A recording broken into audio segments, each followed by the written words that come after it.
All right, all right, all right. How are we doing out there, everybody? This is Fatty D&D or Fatty and D. But I think I'm gonna change it to the Stone DM. Um, but anyway, I don't really use this page. It's just a secondary page for like some things, but I think I want to get it going a little bit. Maybe start using it a little bit more. So I figured maybe I can drop in and do some DM thoughts on a Thursday. You know what I'm saying? Like, because we usually play on Wednesday, so today would be a good time to reflect and stuff like that. And maybe it'd be a fun idea. Maybe we can make something out of it, you know? But I am with the small group. We play on Wednesdays. We call ourselves the All Bear Crew. And we put up our film videos on YouTube. And I guess I should probably look at the camera a little more since I'm doing it like direct. But there's always that. Um, we we play on Wednesdays with the All Bear Crew, and I got football on. Bucks Falcons, baby. I love me some football. But we are doing a complete homebrew, and it is mostly made up by me with the help of them, you know, through gameplay, and we're all still fairly new. This coming November will be like our second year all playing. So we have been doing pretty well. We got a couple people at the table who do DM. Um, we've done a couple small games, and then we've done a couple medium length games like Curse of Strahd and Wild Beyond the Witchlight. But this time, I wanted to do a homebrew world and just have a little bit of fun and see how I would do with that. Um, I didn't realize that, like, I mean, when you homebrew, obviously, you know you're going to be making things up. But like, what you don't realize is you have to know all the checks and numbers for every little instance. But also, you have to um, have timing down because the book lets you know when things are supposed to happen and how long some things might take. But when you are just making it yourself, and especially like early in the campaign when the characters don't have a lot of personal role play to do, some of the things you think might take a long time don't take any time at all. But then you can also think that some things are going to take no time, and now the characters have a, you know, set of the world, and they have an idea of who they are, and now role play kicks in, and then it takes forever. Not like in a bad way, but you know, a lot longer. So timing was a big issue for me. I still don't have it, and then there's a lot of things that we haven't learned. We made this world rather easy because well, yeah, we only have a few races. There are the dwarves, the elves, the dragonborn, uh, the Goliaths, and then there is one of the players is the only Owlin that they've seen. So nobody really even knows what it is. It's a lot of fun playing that. But we don't have a lot of races, and we don't have a lot of people really yet. The dwarves are the mainstay. The Goliaths are like the young, short-lived race that just like fills the void of the world. And then the other ones are the race of the players. So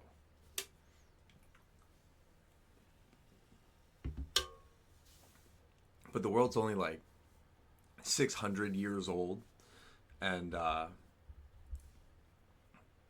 there's only a few towns and stuff, and I started them off in a small territory, and we did this thing where they have to get a license in order to traverse the lands, um, and that was just to like get an idea of the world because how I envision it, it's called Merej, and it's a young world. So I envision it that the world is extremely dangerous, and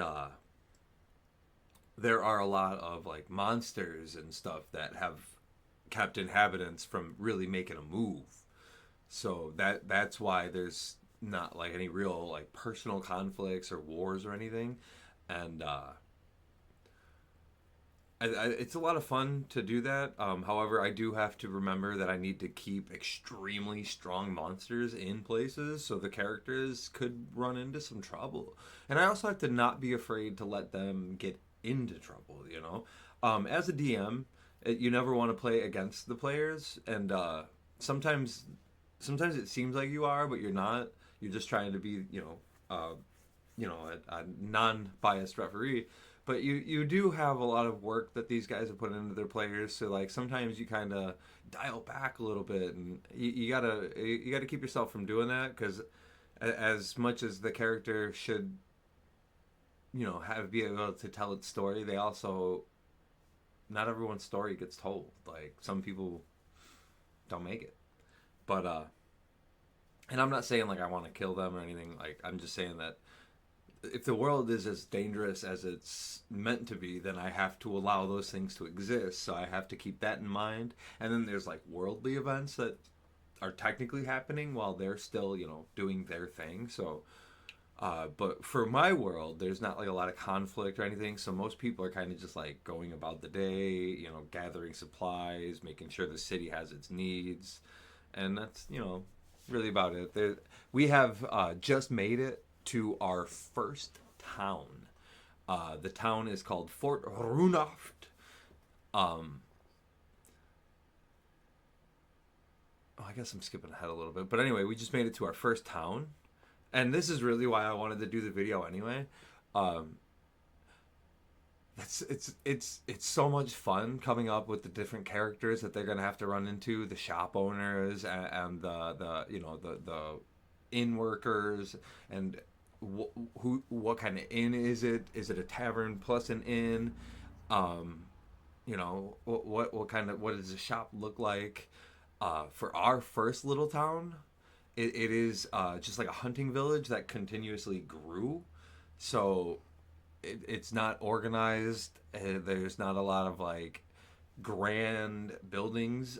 Most of it's put together by like driftwood and stuff because they're on like one of the large lakes of the world. There's only like 3 large lakes, but they're on one of them. Like literally, some of the buildings are floating on the lakes and shit. Like, I kind of got the inspiration from The Hobbit with Lake Town and stuff, but they're not completely out there because obviously, in a D&D world where monsters are extremely dangerous,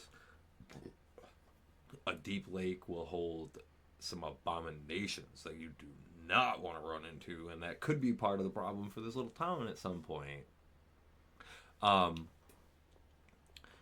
But I love giving the characters some freedom. So we did start in this little area, and they had time to kind of go wherever they might want in the world, even though it's not technically all built up. Like I didn't flesh out the entire world before I put them in it, and I didn't really want to because I feel like I would personally have the problem where if I fleshed out this large world, I would not want them to play in it because they might, break something. And you can't, like, I don't want to have that mentality. I heard a lot of things talking about like not falling into that, and I do have that problem a lot where like if I create something, I don't want you fucking it up. But if we create it together, then there is no messing it up because now we're all just telling the story. So I developed a world. I have a lot of like things that exist. But then I asked them about their races, and we worked together on that kind of stuff. And then I'm also taking what they say and allowing it to balance out the world. And like we're coming up with some really cool personal scenarios just out of that. So we're just letting people do their own thing. We're letting everyone experience the world, and that's a lot of fun. I have railroaded them a little, but it is still kind of sandboxy. But like, I feel like we do need direction, and we do need like some kind of thing pushing us forward. So when we first started, we had the Adventure Academy. They had a goal of, finding, hunting, like learning how to do all that stuff and taking out a boss. And then when they did that and potentially earning their license, they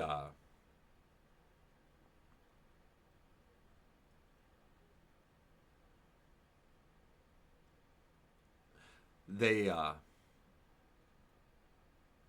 got to go out into the world. But before I sent them out into the world, they just so happened to run into a person who is uh, part of another town, and um, he sent them to court. He was like, "Hey, you guys broke the law. I need you to present yourselves to the town's court by this time." So while they do have the freedom to roam, I also need them to get to this direction. But like they didn't have to, because they could also take the bounty. Like I also like presented that as an option. Like, hey, be here or there will be a bounty. Like, so like there's that. And so like that's a lot of fun. They do have freedom, but I also have like goals and stuff. But now they've collected enough personal journeys to where um, they're just gonna run into stuff kind of more organically. And then they also seem really interested in like the workings of the world. Like the sheriff, he is suspicious, and they like caught on to the suspicion, and they're like, hey, how do we figure this out? And I'm like, ooh, all right, plot fucking hook. You know what I'm saying? I'm out there like fishing. Woo, reel them in, baby. Call me Jordan from the challenge. Taking out Josh in that elimination. Tug of war, baby. Uh, but, yeah, so like there, and we understand that as players. Like we're still new to the game, but like we also understand that we need to bite on these hooks. But not all of them are going to be interesting, and not all of them are going to be so like put out there either. But like they seem interested in helping, and they seem like they want to progress in the story that has been presented. So that's a whole lot of fun. And then there's like some personal things that have come up, and we got a lot of world to travel, and I'm really excited about that. And uh, like we got just like some chaotic moments, and I'm trying to get better because I another thing about when you're homebrewing, you need, you know, things for them to have to run into, or monsters to fight, or scenarios to be presented while they're out traveling. If you're not gonna do like a, oh hey, bloop of existence time, you're at town now. And that like in part of my world is that it's so dangerous. Like I need to figure out how to make traveling like a thing. And I put dinosaurs in the world because I thought dinosaurs would be kind of fun. And they ended up rolling dinosaurs a lot because I was like, oh, you know, on the D20 we'll do, because what I have them do is I have whoever's leading the way, I have them do a perception check, and then I'll have another person roll a D20, and that'll be the nature check for the day. Depending on how fast they move, also they might have to roll another time or two. But like I haven't really gotten like the whole thing down, so I only do it once, and they like generally just have to encounter the thing, and then either fight it, run from it, or you know, however that existence is going to work. Um, Damn, go Bucks! But so when I made those checks, they ended up rolling dinosaur a lot. And then I changed the checks because we went from like a Act 1 to we're now presenting Act 2. Um, so I changed some of the checks, I changed some of the encounters, I whipped some things around, but we do have dinosaurs in the world. We enjoy dinosaurs, it seemed like. So I left the dinosaurs in, I just gave them a different encounter rolls. Fucking rolled up dinosaurs again. But we did also have one encounter where it was it was an environmental encounter, and they ran into a dwarven caravan, like a little hunting party, and we asked one of the guys if they wanted to drive. It turned into a whole fun little scenario. So I need to figure out how to do some more of that. That way we get a little bit more play out of the players and just a little bit more fun instead of just like, oh, there's a monster, fight it, or there's a monster, hide, or like your dad, like kind of thing. But we do need to keep the monsters in too because I mean obviously it's a dangerous world. Like I guess I say that a lot, but like that's been like my entire goal is to like make sure there can't be war and like progression outside of just hey, there's dangerous monsters. We need to ensure our villages stay safe. We need to ensure that people understand the land, and so we got a couple really cool things. We got one of the players keeps having visions, and they keep getting talked to in their head, and different visits from other people. Act 2 is kind of main charactering one of the people a little bit with the personal quest type stuff, but the outside world type quests are still open for everyone. And there are some personal things that are, there for each person, but one of the players is a little bit more prominent right now.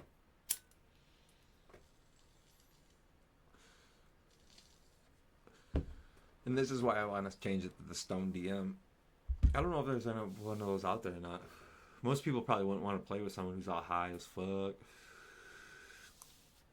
But I take it pretty serious, so,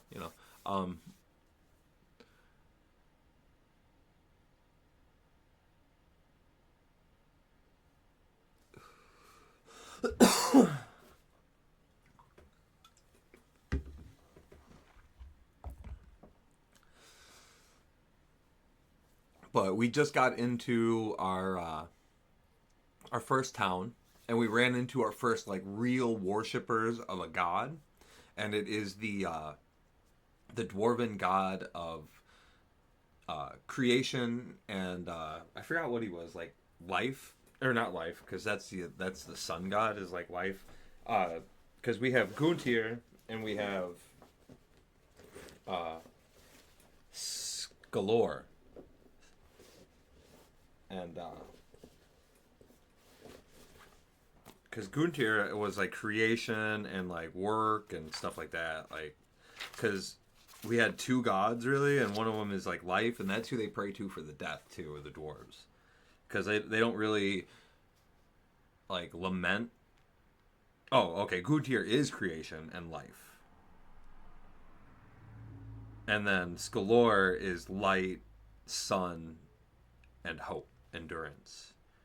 And then Guntir is creation, life, experience. Like, um, you know, toil and shit like that. Because they really only have the two. So when someone dies, instead of grieving the death, they celebrate the life of that person. Um, And then we also have two moons. We have one large moon and we have one small moon that rotates like a clock on the large moon. And the Dragonborn believe that small moon to be the last legendary dragon, Noken. And that's a whole big thing too that could get interesting. And one of our players ended up choosing Dragonborn, so that was cool. And then I took some inspiration from some of the older players and added them into a characteristic for some of the town stuff. One of the players had an old dwarf who was like a chef, and here we have a really old dwarf who knows how to cook, and he runs the tavern, but he doesn't know how to make drinks.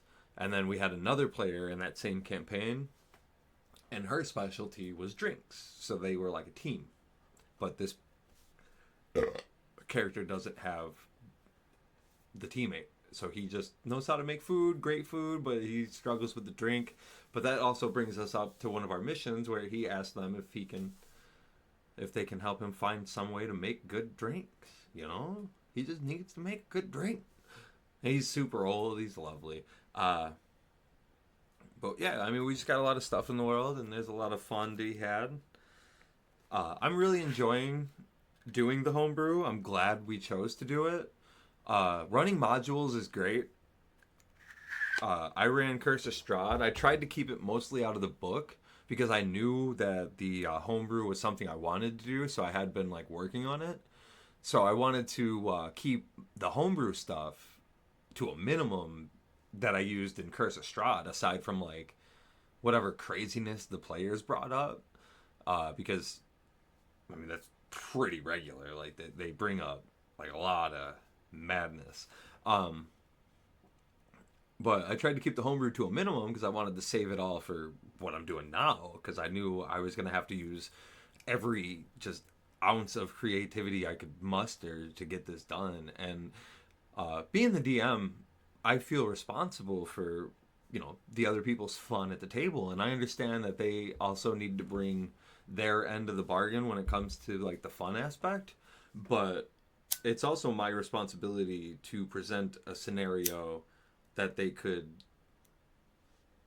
potentially find the fun in.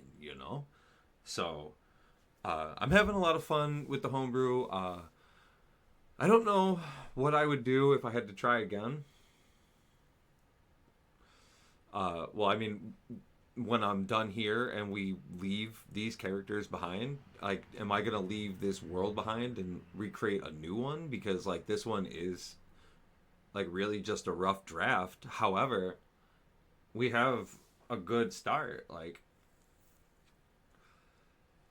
we just put the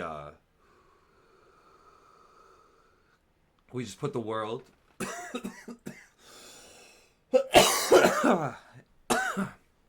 in a different time frame. Instead of 600 years, now the world is 2,000 years old. This many things have changed. Now there's ruins. Now there's races that are new, races that maybe have gone potentially. Like there's 1,000 ideas.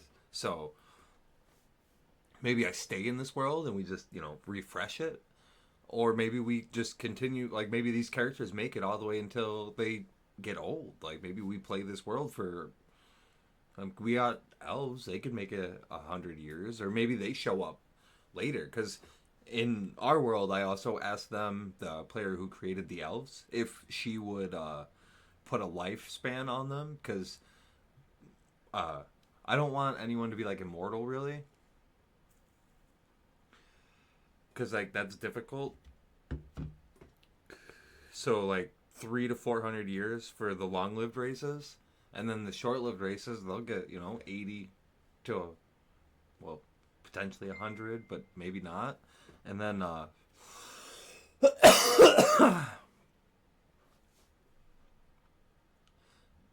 so maybe they'll show up or stuff like that. But I just want to drop in here and get some things out on this channel. Maybe I will change the name to the Stone DM and we can make it a regular thing. Maybe I could start going live. But I just wanted to, drop in, decompress a little bit, get some DM thoughts out there. Because, I mean, we do play on Wednesday and I got a lot up here. And maybe this will help me get some direction and stuff like that. But if you guys got any special monsters you guys want to see, go check us out, All Bear Crew, one word, over on YouTube. Well, here on YouTube. Drop some comments on the videos. Drop some comments here. Let me know what kind of monsters you guys might want to see. Some things you might want to encounter. Let the players know how they're doing. Who you think's pulling their weight. Who you guys think is having the most fun. Just interact with us. Let us know. Just drop in and have some fun. And then, most importantly, don't forget to smile.